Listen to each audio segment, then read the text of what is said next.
celebra en el mes de noviembre. Hola, soy Cristian Martínez Gómez, historiador y profe Tinker.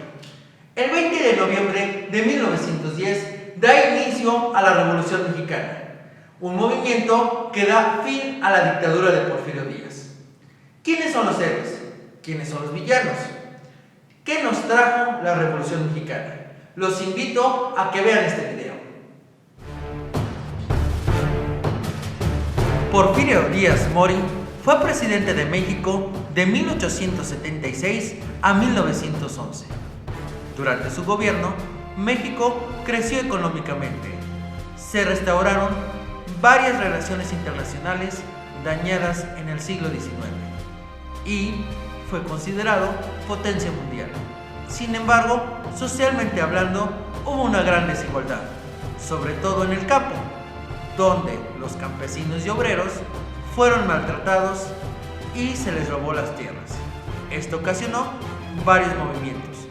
También es cierto que esto no dio inicio a la Revolución Mexicana, sino que fue la permanencia de Díaz durante muchos años, con el movimiento antireeleccionista encabezado por Ricardo Flores Magón y Francisco Madero.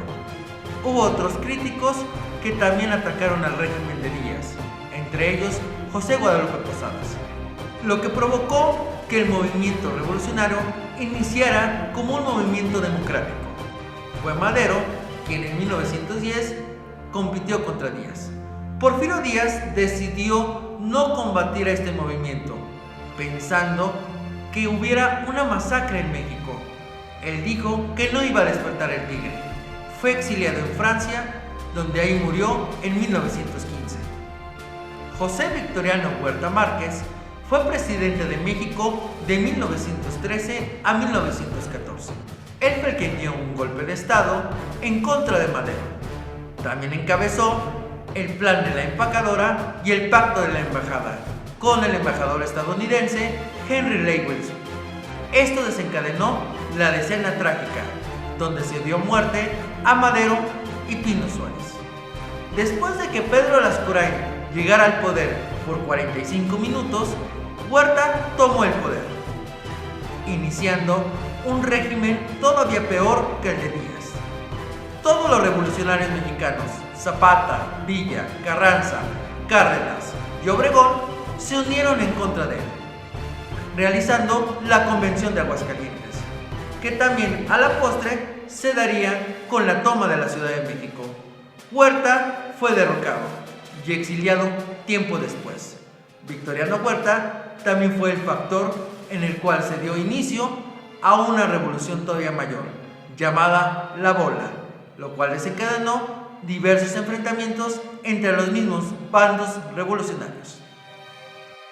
Francisco Ignacio Madero fue candidato a la presidencia en 1910, compitiendo contra el mismísimo Díaz. Fue encarcelado durante las elecciones en San Luis Potosí. Ahí mismo ideó el Plan de San Luis, convocando a las armas el 20 de noviembre. Se le unieron personajes como Francisco Villa, Emiliano Zapata, Venustiano Carranza y Álvaro Obregón. Madero había decidido competir por la presidencia después de publicar su libro La Sucesión Presidencial de 1910. Él provenía de una familia elitista del norte de México. Madero también era considerado un espiritista. Según él, se le había aparecido Benito Juárez, indicándole que él iba a ser el apóstol de la democracia. Apoyado por Flores Magón y otros personajes, se une al movimiento antireeleccionista, con el lema sufragio efectivo, no reelección. Madero, después del exilio de Díaz, compite en las elecciones de 1911, esta vez ganando y durando hasta 1913.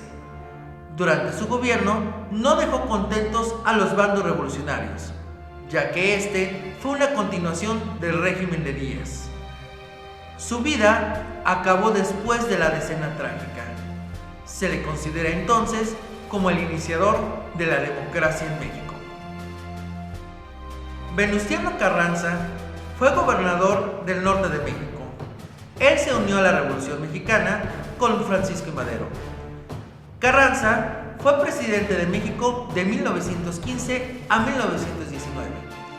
Durante la gesta de la Revolución Mexicana, ideó el Plan de Guadalupe, convocando a todos los bandos revolucionarios para hacer una nueva Carta Magna, cuestión que fue concretada el 5 de febrero de 1917 en la ciudad de Querétaro.